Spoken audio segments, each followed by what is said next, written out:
پیر طریقت رہبر شریعت حضرت صاحبزادہ اسحاق احمد اویسی صاحب، سجادہ نشین آستانہ عالیہ اویسیہ شریف، کہ جن کی محبتوں سے آپ تمام احباب کی زیارت نصیب ہو رہی ہے۔ اور بالخصوص شکریہ ادا کرتا ہوں جناب محترم میاں عبد الرحمن صاحب کا اور جناب محترم رانا تجمل حسین صاحب کا، کہ جن کے رابطہ سے، جن کے توسل سے محترم قبلہ پیر صاحب کے ساتھ گفتگو ہوئی اور آج کی اس بزم پاک میں حاضری کی ساتھ نصیب ہوئی۔ اللہ رب العزت کی بارگاہ میں دعا کرتے ہیں کہ مالک کائنات ہم سب کا آنا اور بیٹھنا اپنی بارگاہ اقدس میں قبول فرمائے۔ سامعین محترم، وقت چونکہ انتہائی مختصر ہے، اس لیے قرآن مجید فرقان حمید کی 2 آیات کریمہ جن کی تلاوت کی ہے، مختصراً ان کا معنی اور مفہوم آپ کی سماعتوں تک پہنچا کر پھر حضرت خواجہ اویس کرنی یمانی رضی اللہ تعالیٰ عنہ کے ساتھ اس ولایت کے تصور کو جوڑ کے اپنا پیغام ختم کر دوں گا۔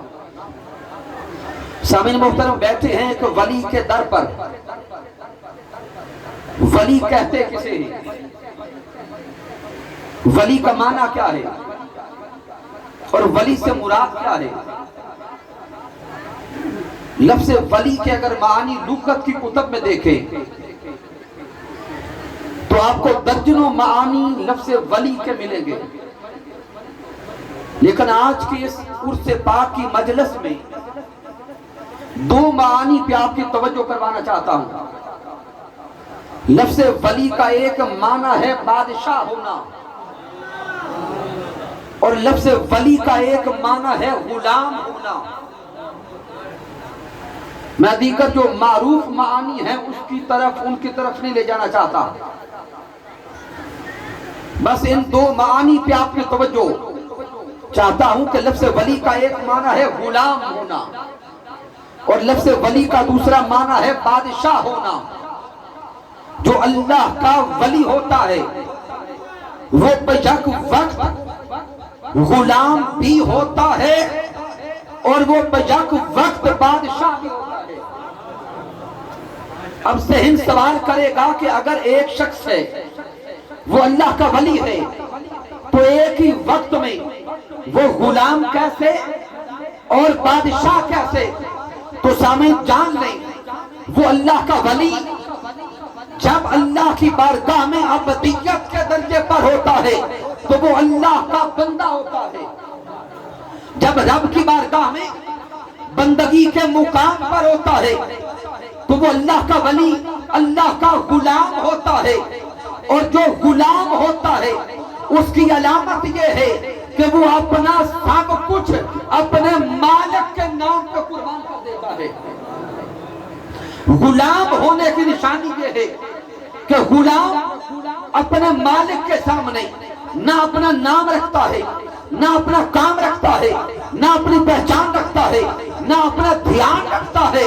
جو اللہ کا ولی ہوتا ہے جب وہ بندگی کے درجے پر ہو، غلامی کے درجے پر ہو، عبدیت کے درجے پر ہو، اپنے نام کی پرواہ نہیں کرتا، اپنے کام کی پرواہ نہیں کرتا، اپنی پہچان کی پرواہ نہیں کرتا، اپنا نام، اپنی شان، اپنا سب کچھ مالک کے نام پر قربان کر دیتا ہے۔ جو اللہ کا ولی ہوتا ہے وہ اپنی رضا کو رب کی رضا میں قربان کرتا ہے۔ وہ رب ایسا لجپال ہے کہ جو اس کے نام پر سب کچھ قربان کرتا ہے، رب اس کو دنیا میں بادشاہ بناتا ہے۔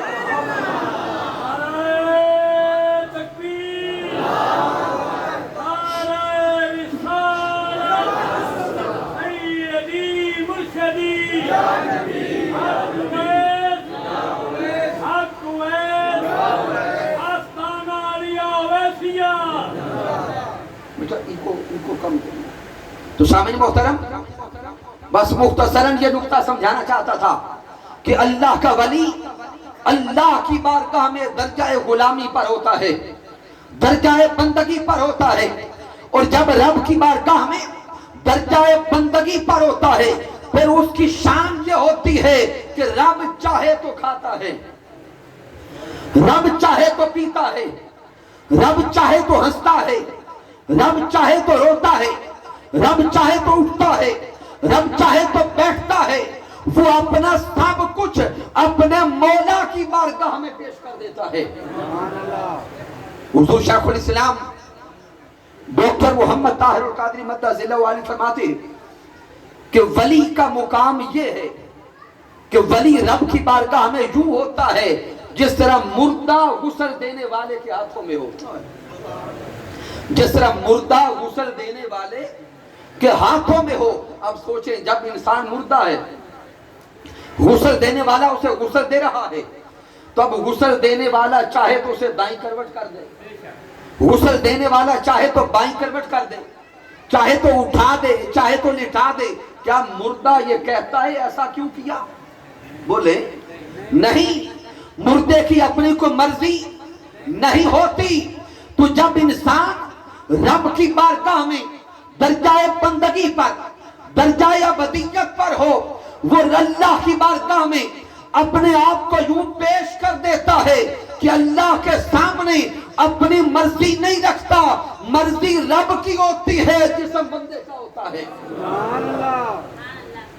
رضا اللہ کی ہوتی ہے، جسم اس بندے کا ہوتا ہے۔ سامعین محترم، جب انسان اپنی رضا کو رب کی رضا میں قربان کر دیتا ہے، رب بھی اس بندے پہ راضی ہوتا ہے، رب کائنات اس بندے سے راضی ہوتا ہے۔ پھر مالک کائنات اس بندے پر اپنی عنایات کرتا ہے، اپنی نوازشات کرتا ہے۔ رب کائنات اپنے اس بندے کو کبھی اپنے صفات کے جلوے دکھاتا ہے، کبھی خصائل کے جلوے دکھاتا ہے، کبھی شمائل کے جلوے دکھاتا ہے۔ اسی دنیا میں وہ بندہ رہتا ہے، لیکن جب رب کی بارگاہ میں اپنے آپ کو پیش کر دیتا ہے، رب کائنات پھر پردے اٹھاتا جاتا ہے، حجاب اٹھاتا جاتا ہے، نقاب اٹھاتا جاتا ہے۔ بندہ دنیا میں رہ کر رب کی صفات کا دیدار کرتا ہے۔ جب بندہ اللہ کی صفات کے دیدار کی طرف مگن ہوتا جاتا ہے، بڑھتا چلا جاتا ہے، پھر مقام وہ آتا ہے جس کی طرف اشارہ حضرت علامہ محمد اقبال نے کیا تھا کہ خودی کو کر بلند اتنا، خودی کو کر بلند اتنا کہ ہر تقدیر سے پہلے خدا بندے سے خود پوچھے بتا تیری رضا کیا ہے۔ جب بندہ اپنے نام کو، اپنی شان کو، اپنی پہچان کو، اپنی ذات کو رب کی بارگاہ میں فنا کر دیتا ہے، پھر رب مقام وہ دیتا ہے۔ ایک درجہ تو وہ تھا، منتظر بندہ تھا، منتظر مولا تھا۔ پہلے مقام یہ تھا کہ منتظر بندہ تھا، منتظر مولا تھا، پھر بندگی سے، عبادت سے، نوافل سے، ریاضت سے، مجاہدہ سے وہ مقام ملتا ہے کہ رب کائنات پھر اس بندے کا محب بن جاتا ہے، محب خدا ہوتا ہے، محبوب بندہ ہوتا ہے۔ جب اس بندے کو مقام محبوبیت مل جاتا ہے، پھر یہ کہ جو بندہ کہتا ہے وہ رب کرتا ہے۔ پھر حال یہ کہ جو بندہ کہتا ہے وہ بولے رب کرتا ہے۔ پہلا مقام یہ تھا کہ محب بندہ تھا، محبوب اونچا بولیں گے، محبوب مولا تھا، لیکن ریاضت، عبادت اور مجاہدہ سے بندے کو وہ مقام مل گیا کہ اب محب رب ہو گیا، محبوب بندہ ہو گیا۔ اب جو بندے کی رضا ہوتی ہے رب وہی کرتا چلا جاتا ہے، کیونکہ رب کائنات اپنی محبت سے اور اپنے ساتھ تعلق سے اپنے بندے کو دنیا میں بادشاہ بنا دیتا ہے۔ اب سامعین ذہن میں سوال آئے گا کہ اب وہ بندہ دنیا میں بادشاہ کیسا؟ تو اب آئیے، حضرت خواجہ اویس کرنی رضی اللہ تعالیٰ عنہ علیہ السلام آپ کی ذات اقدس کی طرف آتے ہیں کہ وہ بادشاہ کیسے تھے، وہ بادشاہ کیسے تھے۔ سامعین محترم، حضرت اویس کرنی رضی اللہ تعالیٰ عنہ سے کسی شخص نے آپ کا شہرہ سنا، آپ کے مقام و مرتبہ کو سنا اور آپ کی زیارت کرنے کے لیے چل پڑا، کرن کے علاقہ میں آ کے پوچھا کہ حضرت اویس کرنی سے ملاقات کہاں پہ ہوگی؟ بستی والوں نے بتایا کہ بھی وہ تو جنگل کی طرف چلے جاؤ، حضرت اویس کرنی ایک دیوانگی کیفیت میں ہوں گے، رب کی مستانگی میں ہوں گے، بھیڑ بکریاں ان کے دائیں بائیں ہوں گی، اگر کوئی بھیڑ بکریوں کے پاس دیوانہ مل جائے تو سمجھ لینا وہ اویس کرنی ہے۔ اب وہ شخص جنگل کی طرف چل پڑا، جب جنگل میں حضرت اویس کرنی کے قریب پہنچا تو منظر بڑا عجیب تھا کہ حضرت اویس کرنی رضی اللہ تعالیٰ عنہ آپ رب کی بارگاہ میں سجدہ میں تھے، کبھی قیام کرتے، کبھی رکوع کرتے، کبھی سجدے کرتے، آپ رب کی بارگاہ میں بندگی میں تھے، اور ایک بھیڑیا آپ کی بھیڑوں بکریوں کی حفاظت کر رہا تھا، ایک بھیڑیا آپ کی بکریوں کی حفاظت کر رہا تھا۔ آنے والے شخص نے دیکھا، حیران رہ گیا، تعجب میں گیا، خاموش ہو کے بیٹھ گیا۔ جب حضرت اویس کرنی رضی اللہ تعالیٰ عنہ فارغ ہوئے تو آنے والے سے پوچھتے بھئی سائل کیسے آنا ہوا؟ وہ کہتا ہے حضور آنے کا سبب تو بھول گیا، اب مجھے یہ بتائیں کہ یہ ماجرا کیا ہے؟ بھیڑیا تو بھیڑوں کو بکریوں کو کھاتا ہے اور یہاں پہ بھیڑیا آپ کی بکریوں کی حفاظت کر رہا ہے، حضور مجھے سمجھا دیں اس کا سبب کیا ہے، اس کا ماجرا کیا ہے؟ حضرت اویس کرنی نے ایک تاریخی جملہ بولا، آپ نے فرمایا ارے بابا بات سادہ سی ہے، جب سے ہم نے اپنا سب کچھ اس کے ہاتھوں میں دیا ہے تب سے اس نے اپنا سب کچھ ہمارے ہاتھوں میں دے دیا ہے۔ سبحان اللہ، تکبیر، نعرہ رسالت، سیدی مرشدی۔ تو سامعین یہ ولایت حضرت اویس کرنی رضی اللہ تعالیٰ عنہ ہے کہ آپ عبادت میں ہیں، بھیڑیا بکریوں کی حفاظت کر رہا ہے، اور آپ کی یہ بادشاہی صرف بھیڑیے پر نہیں، ایسے بادشاہ ہیں کہ جو اس وقت بھی بادشاہ تھے، آج 1400-1500 سال گزر گئے، آج بھی وہ بادشاہ ہیں، سبحان اللہ، اور ان کی بادشاہی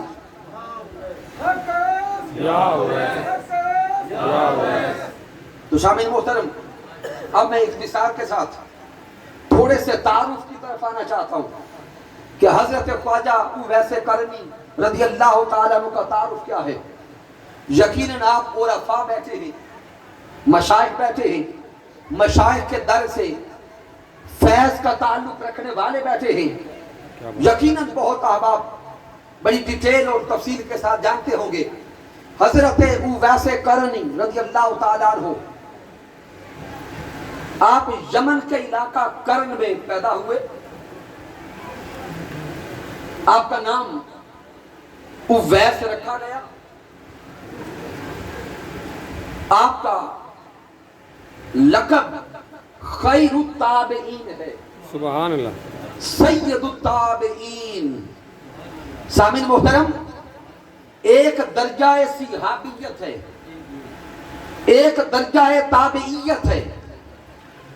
حضرت اویس کرنی رضی اللہ تعالی عنہ آپ تابعین کے سید ہیں، کیا بات ہے، سردار تابعین حضرت خواجہ اویس کرنی یمنی رضی اللہ تعالی عنہ ہیں تابعی، لیکن آپ کو درجہ صحابیت کا ملا، اللہ اکبر۔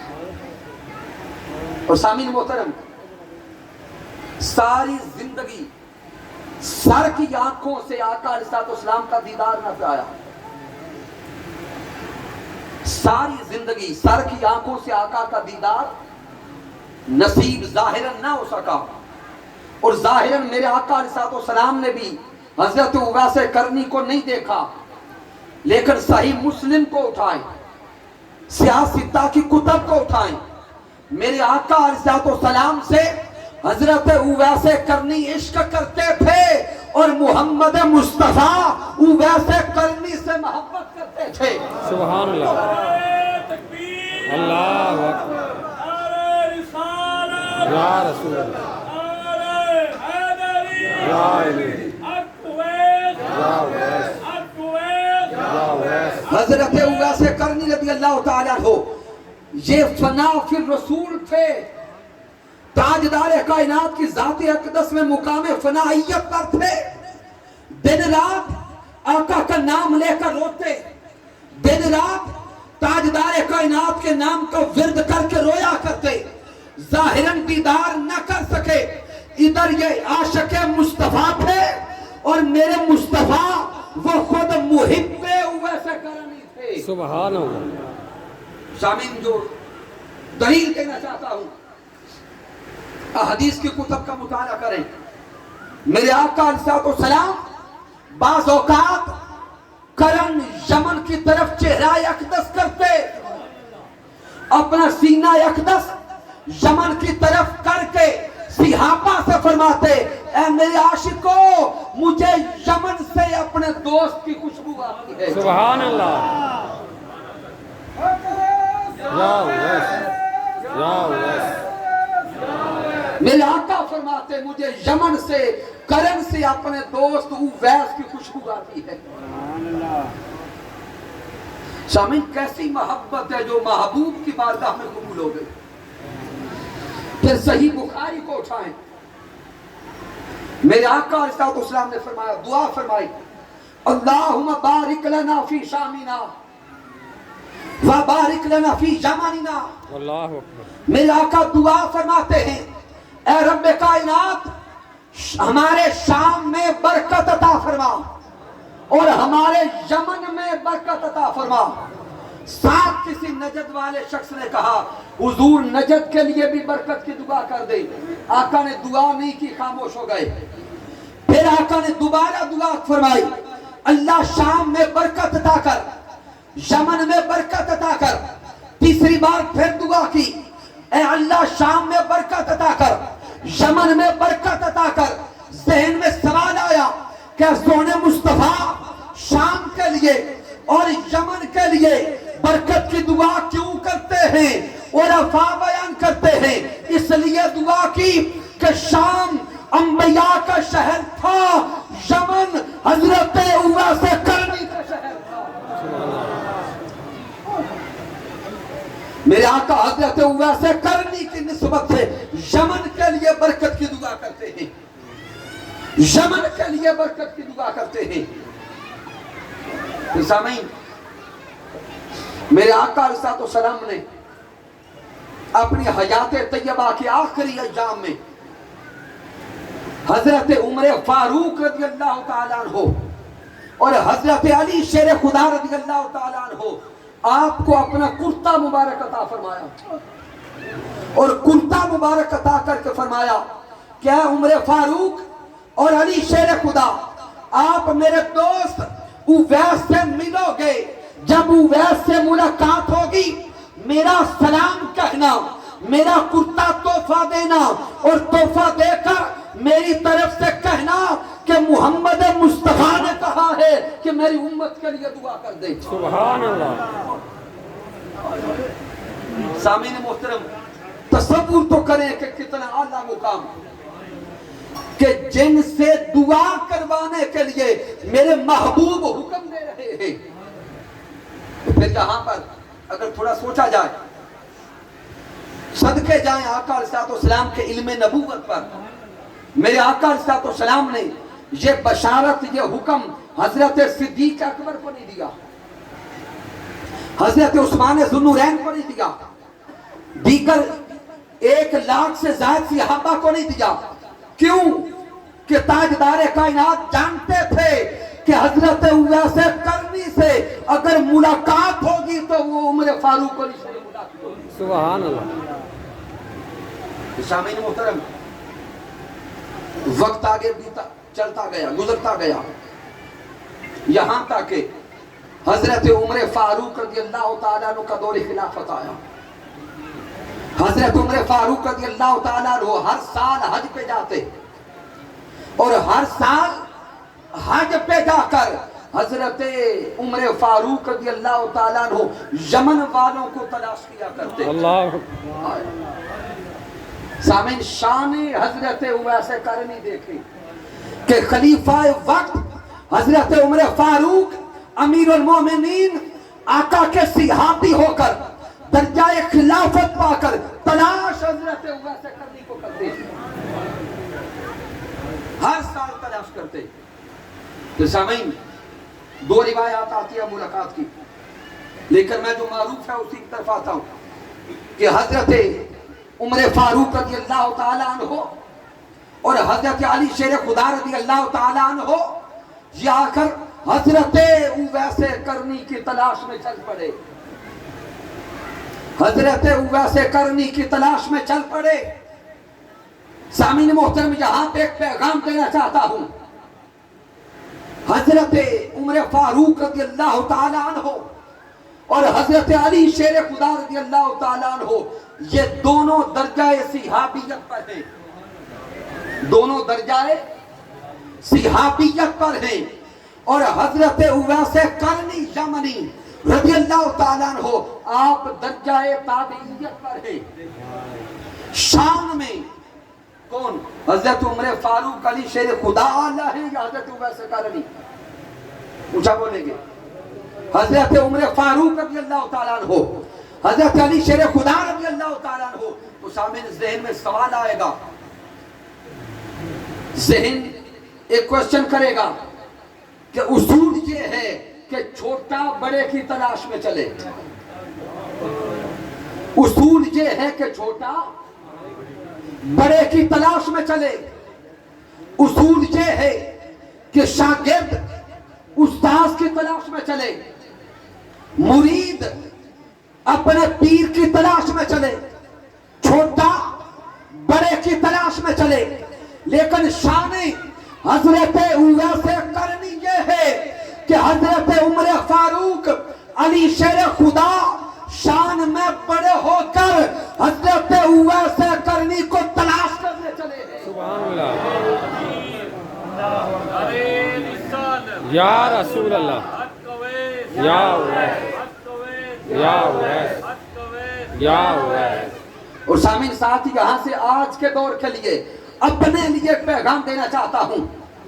اگر حضرت عمر فاروق رضی اللہ تعالیٰ عنہ اور حضرت علی شیر خدا رضی اللہ تعالیٰ عنہ حضرت اویس کرنی کی تلاش میں چلے ہیں تو وہ قیامت تک کے آنے والے مسلمانوں کو، انسانوں کو پیغام دے رہے ہیں کہ دنیا والوں سمجھ لو اویس کرنی کا فیض ختم نہیں ہوا، قیامت تک کو فیض کا فیض جاری رہے گا. یا اویس، یا اویس، یا اویس، یا اویس. قیامت تک حضرت اویس کرنی کے عشق کا فیض بولیں گے، جاری رہے گا. اونچا بولیں گے اویسیہ سلسلے والے. قیامت تک حضرت اویس کرنی کا فیض جاری رہے گا. اس وقت حضرت عمر فاروق چلے تھے، حضرت علی شیر خدا چلے تھے. آج کے دور تک وہ پیغام دے گئے آقا کے ماننے والوں، قیامت تک تم بھی اویس کرنی کو تلاش کرتے رہنا. سبحان اللہ. تم بھی حضرت اویس کرنی کو تلاش کرتے رہنا. اب احباب سوچیں گے اس وقت تو وہ ظاہراً حیات تھے تو وہ تلاش کرنے چل پڑے. آج ہم تلاش کیسے کریں؟ آج ہم حضرت اویس کرنی کو تلاش کیسے کریں؟ تو سامعین جان لیں حضرت اویس کرنی کا تعلق ایک روح کا تعلق ہے، بے شک عشق کا تعلق ہے، محبت کا تعلق ہے. اگر عشق مصطفیٰ سینے میں موجزن ہو جائے اور محبت اویس کرنی سینے میں آ جائے، آج بھی آپ مسجد اویسیہ میں بیٹھ کر